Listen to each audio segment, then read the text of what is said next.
Alrighty, so India. So when we last left India, the Mughal dynasty was on its last legs. And waiting in the wings are colonial powers. Both the British and the French are going to try to start exploiting the weakness of India to, in some ways, colonize them. Because of the 7 Years' War, and the French lost that war, the French are out. And the British have a free hand in starting to take over India.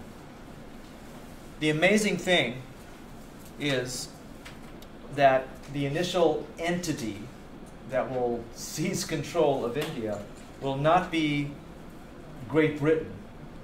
It'll be a joint stock company, the granddaddy of all joint stock companies, the British East India Company.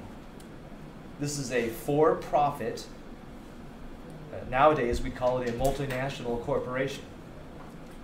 And the British government basically gives them the license to go exploit India as best you can. Now, it is quasi-governmental because in reality, most of the stockholders in the British East India Company are part of the governing elite back in Britain. Most of them are in the parliament. So it's sort of governmental, but at the same time not. And the entire idea is to make profits.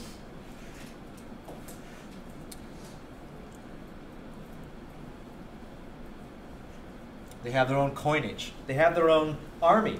They have their own civil service. But it's all people that are employed by the British East India Company. Again, it would be like Apple bought an island in the South Pacific and made iPhones there, but ran the island as though Apple owned it. It's a stupid analogy, but that's what this was. Okay.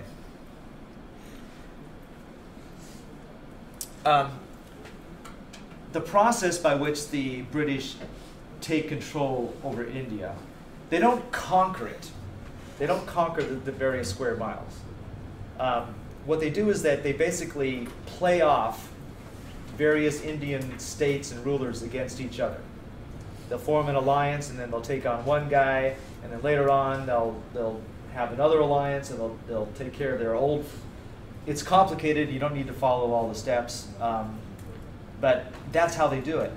And there's an incredibly small number of European soldiers that are involved in these battles that ultimately lead to the domination of India. Just a few thousand, but they'll have Indian troops that they are allied with. You know, it's a little analogous to Cortez. You know, Cortez didn't knock off the Aztec Empire all by himself with 600 Spanish troops, as you often read. He had Indian allies, and that's what the British will do.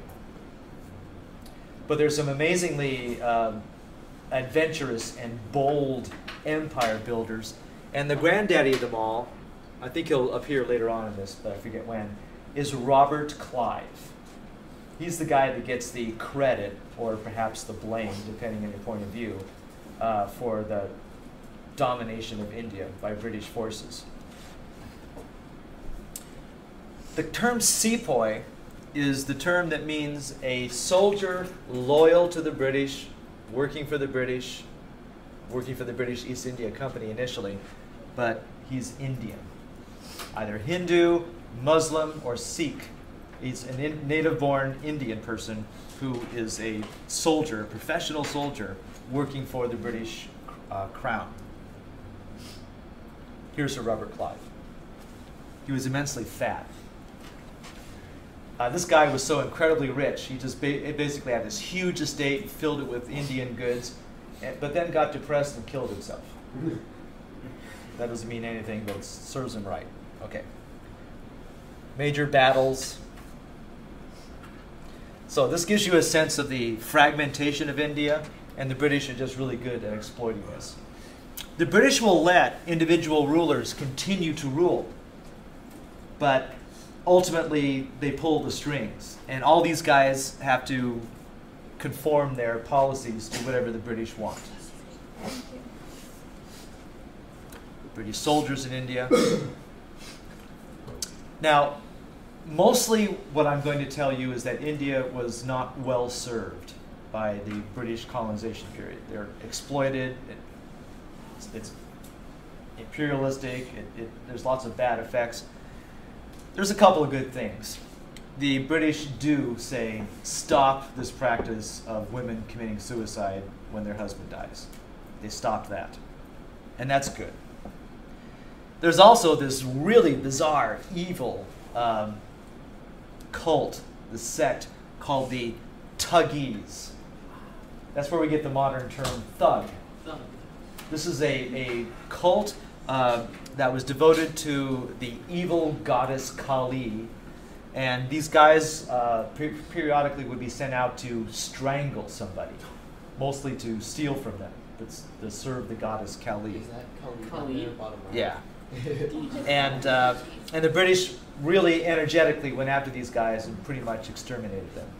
And that's good, okay? This is bad. It's a terrorist group, really. Now, here's opium. I didn't describe it very well the other day, but these are all individual balls of this opium paste that they store in these vast warehouses, and then they ship it to China to get the entire country of China hooked on opium. Wow. You can see the vastness of this operation. Okay. Now these are various maharajas, that means a big king, that are allowed to continue to rule, but they're puppets of the British East India Company.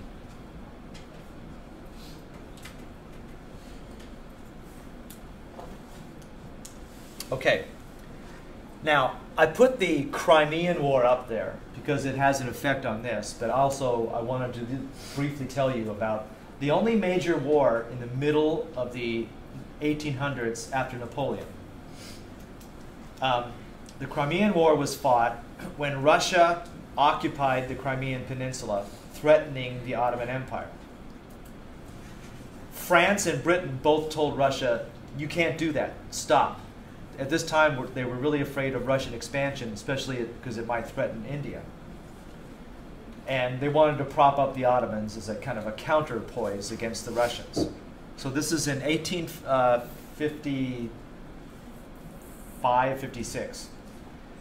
Most of the war is fought on the Crimean Peninsula near the Black Sea, and the French and the British defeat the Russians. The most famous episode out of that war is the fabled Charge of the Light Brigade, which was a colossal mistake that somehow the British romanticized as showing how honorable they are. All right, I'm not gonna do it. I'm not gonna tell you the story. You can ask me later on if you want to know the story of the Light Brigade. But the main thing that the Crimean War revealed, even though the British won, was how crappy their entire military establishment had become. They were just out of practice. And there was huge problems with supplies and training and sanitation. And more British soldiers died of typhus and cholera than were ever even close to being shot. Now, the reason I'm mentioning that in context with India is that there were some Indian observers that watched how the British behaved during this war, and they got the idea, wow, these guys kind of suck. They're not as powerful as we think they are. So they went back to India and they began to whisper about, you know, why don't we try and get rid of these guys? So the Sepoy Mutiny, as the British will call it, the Indians call it the First Indian War for Independence. Depends on your point of view. Was partly caused by plotting to try and get the British out of India, thinking that they were weak. But it was partly caused by a weird accident.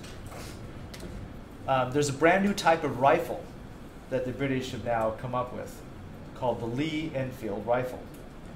And this rifle, which was a better version than anything that it had before, you loaded it by taking a paper cartridge and you put the cartridge in your mouth, you tore off the end, and there was a pre-loaded amount of gunpowder in this paper cartridge, kind of a tubular thing. You pour the powder down the barrel, and then you take the rest of it, the paper which has the musket ball, and you jam it in the top end of the musket, and then you ram it home with a ramrod. That still sounds clumsy, but it was faster than what they had had before. But to make the whole thing easier to load, the cartridge was greased with animal fat. The rumor spread that these rifles were, they used pig fat to grease them. Now, what religion's going to have a problem?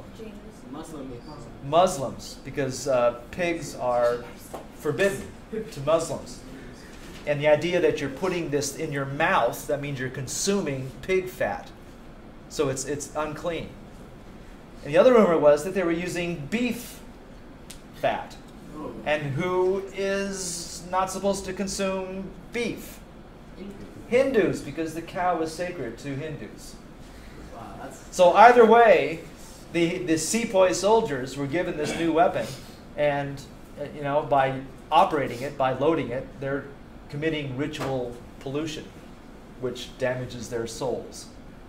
So that was the spark that started this off. There was one particular regiment of sepoys that refused to operate these weapons. And the idiot British officer said, well, you can't say that, and he punished them.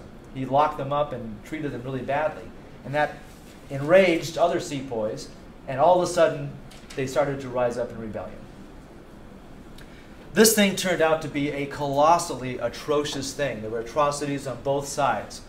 The British made a big deal out of one particular incident. It was called the Black Hole of Calcutta, where sepoy rebels rounded up some British families, men, women, and children, and basically threw them into a pit with almost no air or water or anything, and they died in horrible conditions.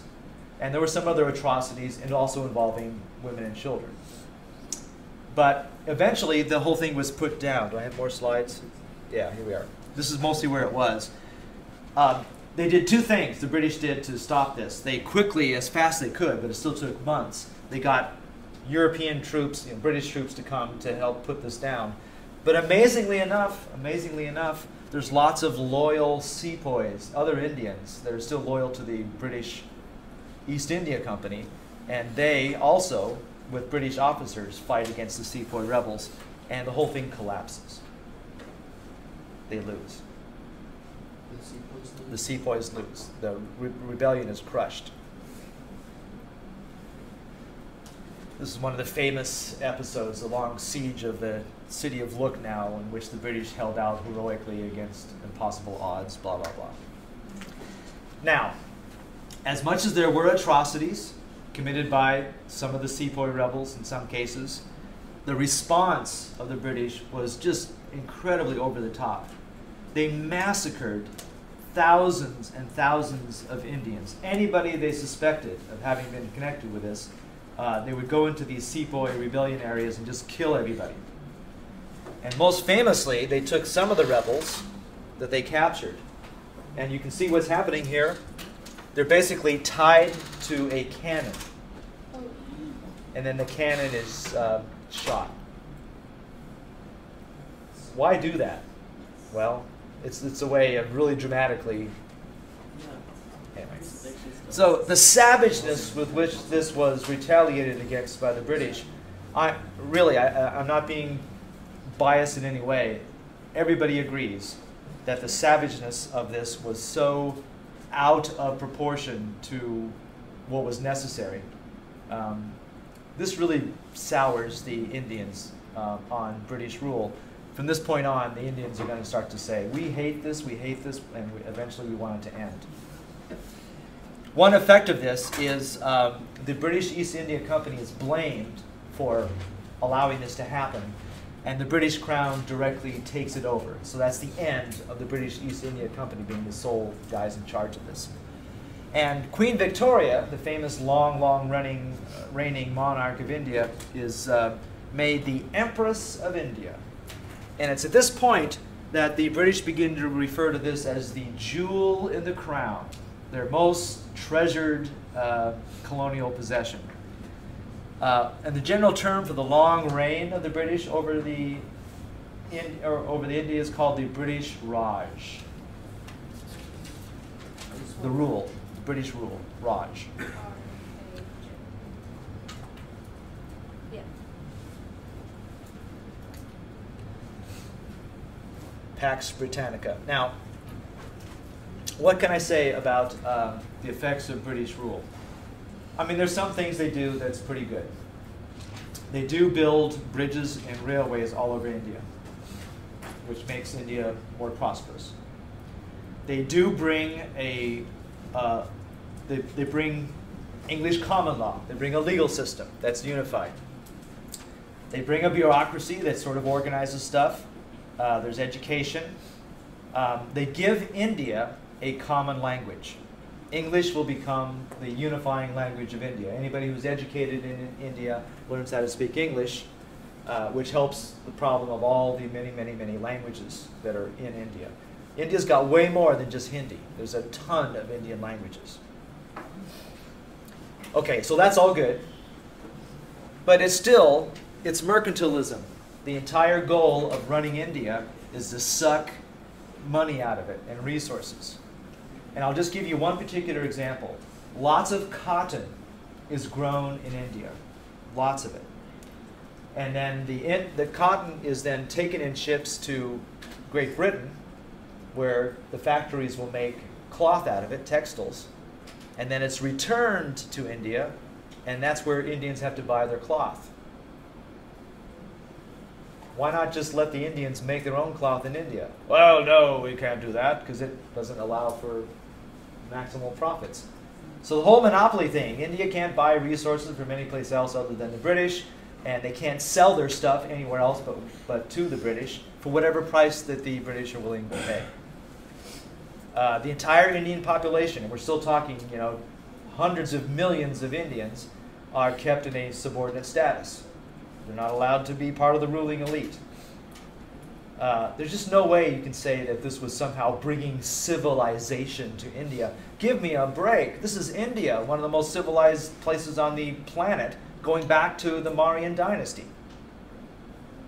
And the attitude of the British towards Indians was incredible. They're backward, they're smelly, they're dirty, they really need us. They're like children.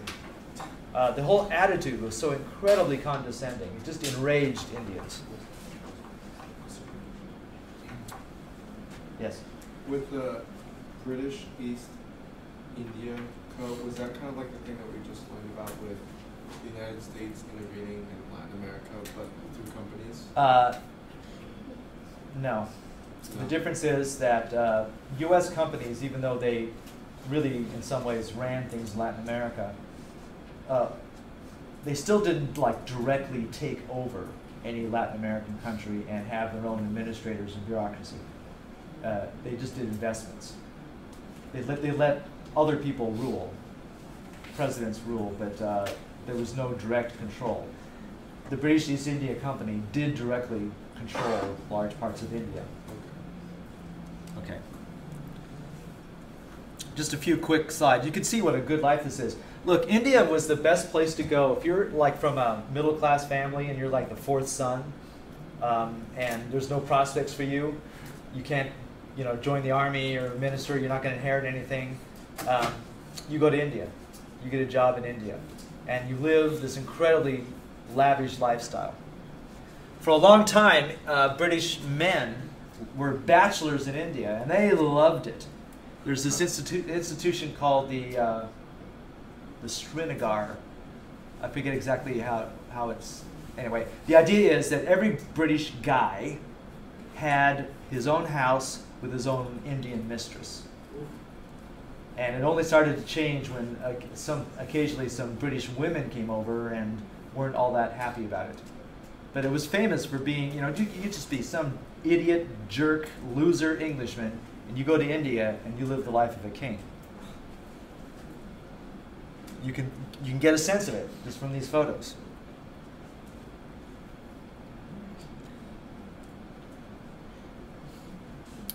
They had this estate, estate's not the word, they had this resort area high up in the mountains in Simla, and that's where you went to weather out the hot season.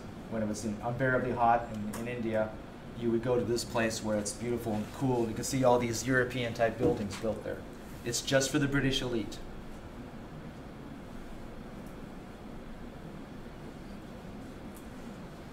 Okay. Now, towards the end of the 1800s, a nationalist movement is founded to begin to actively campaign to at least have self-government and eventually independence. And this is when the Congress Party was founded. The Congress Party will become the party that eventually will achieve independence. So they start to talk about independence. And here you have the first future president of India, Nehru.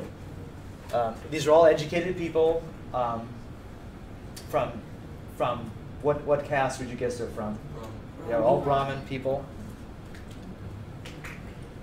And there's a similar thing that happens in Muslim areas of India. Similar thing, but they're not allied with the nationalists, with the Hindu nationalists, which is going to be a problem. This is the future president of Pakistan, Jinnah, Muhammad Jinnah. And here's the most famous person involved in the entire thing. Mohandas Gandhi. Mahatma Gandhi, which means great soul. Gandhi. An extraordinary, extraordinary world figure. Gandhi's actually born in South Africa to Indian. He's Indian. He's Indian born, but in South Africa. He's from upper caste. He becomes a lawyer. He's a barrister, and he spends time in England. Gradually, he starts to become radicalized, and in South Africa, he starts to lead demonstrations against the cruelty of British apartheid rule in South Africa.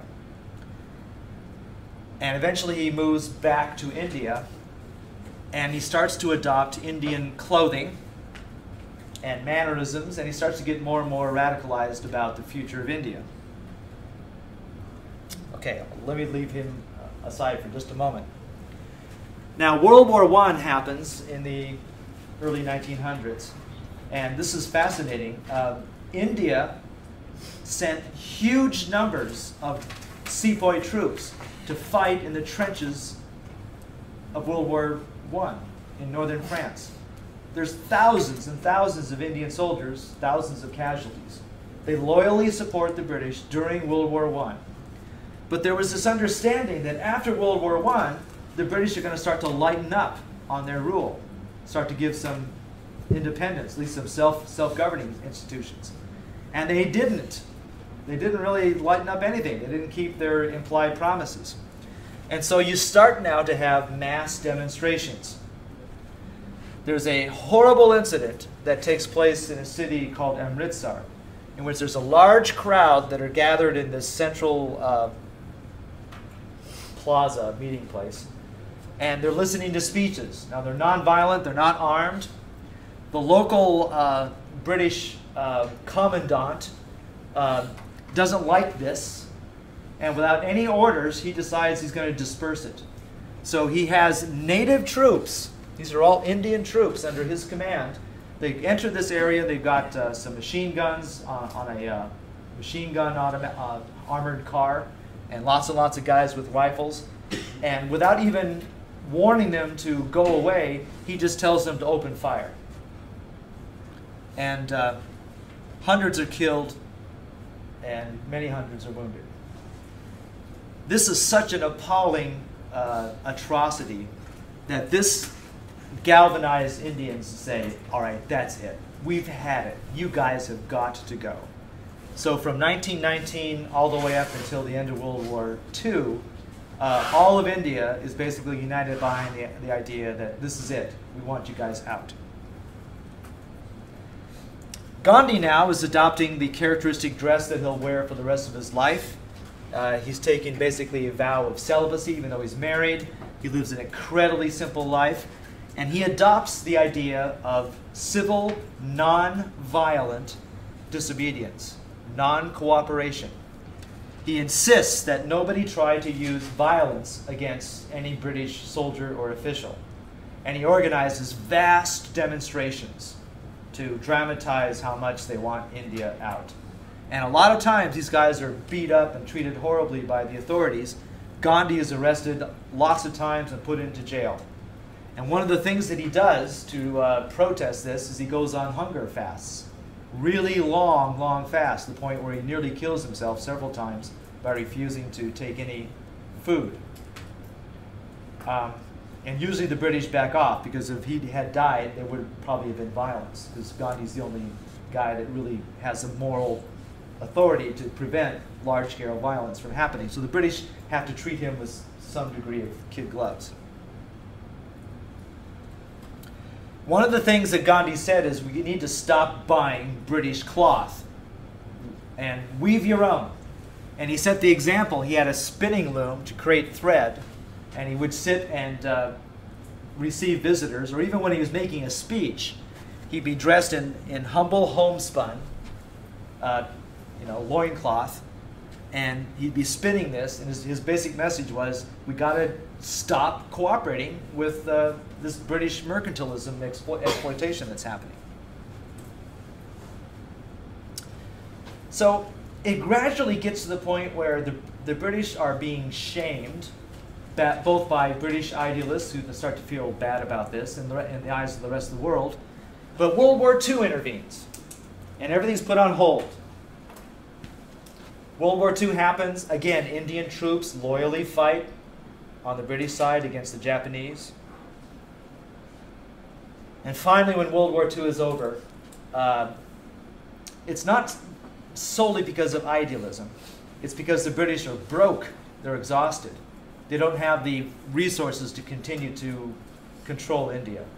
And also, we have to say that the United States, Franklin Roosevelt, was telling them, get rid of your empire. Your days are over.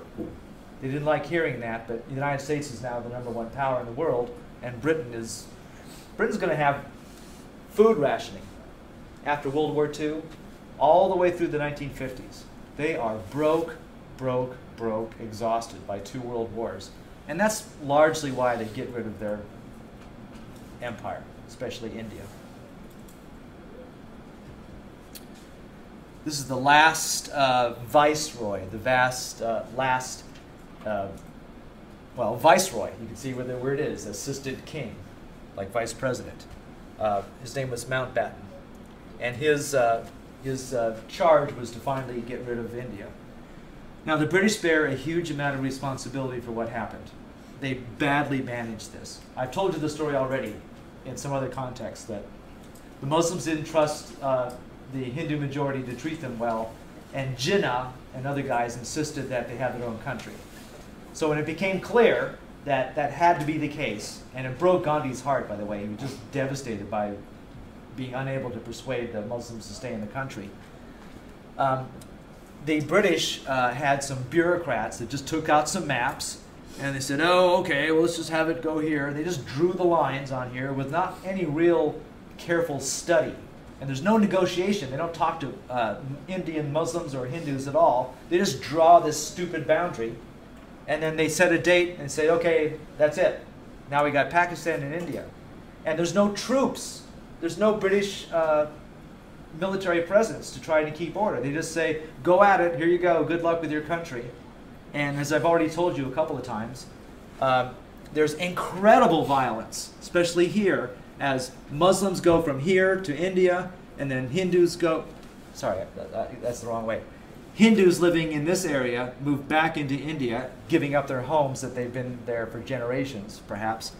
And Muslims leave India and go into Pakistan in a similar way, losing all their possessions. And there's hatred, and as the two groups kind of move past each other, there's massive violence. It's estimated that 2 million Indians, Muslims or Hindus, are killed during the violence that occurred during partition. All right. Okay. Now the rest of this, I'm away from the slide file. Let me just quickly bring you up to the present, and this is going to be so sketchy, but I'll give you the main things that maybe will come up in the AP exam. All right, the two countries hate each other. This will eventually not work. Pakistan was, this is Pakistan, this is called East Pakistan, but you can't have a country that's separated by, 1,000 miles. And eventually these guys say, we want to have our own country. This turns into what country? Bangladesh. Good, Bangladesh. Okay. Really, really poor country, but Muslim majority. So even that doesn't work very well for Pakistan. Pakistan is going to be a mess. They'll never have political stability, lots of assassinations, dictatorships, military dictatorships. It's poor, and yet their main thing is that they hate India. You still don't, right? Yeah, that's still really bad. Now, India also is not going to have an easy time. Nehru, I skipped over an important fact. Guess who gets assassinated by a Hindu who feels that he's not being tough enough on the Muslims? Gandhi. Gandhi is killed by a Hindu fanatic who thought he was being too nice to Muslims. Nehru, Jawaharlal Nehru, Nehru, becomes the founding president of India. And he's pretty good. He's successful. He gets them launched. But then after that, there'll be lots of dislocation and violence and assassinations. Indian democracy is okay. They mostly have fair elections, although there's still the threat of violence and assassinations. But the reality is that India's got lots and lots of real challenges. There's something that's called the Green Revolution, and you need to know that term. It often is asked on the AP exams. The Green Revolution, even though it refers to a revolution in agriculture worldwide, we apply it mostly to India because that's where it had the most dramatic effect. Now, as you know, India is really populous. Except for China, it's the most heavily populated place on the globe, country on the globe. To feed all the people in India, modern science came up with one huge basic innovation, and that's the idea of using fertilizer, nitrates. So the Green Revolution is new modern growing techniques, mechanization, and the use of fertilizer to maximize crop yields as they never had been before. But there's and pesticides too, pesticides. There's drawbacks to this, and it's probably not sustainable, but that's what's kept India going. To this very day, India has incredible poverty, just unbelievable, gut-wrenching poverty in much of the countryside and in parts of the cities. There is a rising middle class, and they do a really good job on education for the elites that are smart and ambitious, especially in high tech. The stereotype of Indians being really good with computers is based on reality. When you call up and get your iPhone serviced, a lot of times you're talking to some guy in India who's walking you through the steps to fix your software, your computer, your TV, or whatever it is. And Silicon Valley has lots of Indians that they bring in to work in technical areas in Silicon Valley. They're not doing a very good job in making sure that all their minorities are taken care of. Right now, the president of India is a big-time Hindu nationalist. And there's a lot of talk by some of the more extreme people to start to almost kind of restrict government positions and other chances of advancement to Hindus. So if you're a Jain or a Sikh or a Christian or other minorities, it's not a comfortable time for you right now in India. There's a direction that's kind of going in maybe the wrong way in terms of modern liberal ideals. That's like right now Yeah. in India. Yeah. Okay. All right, that's India.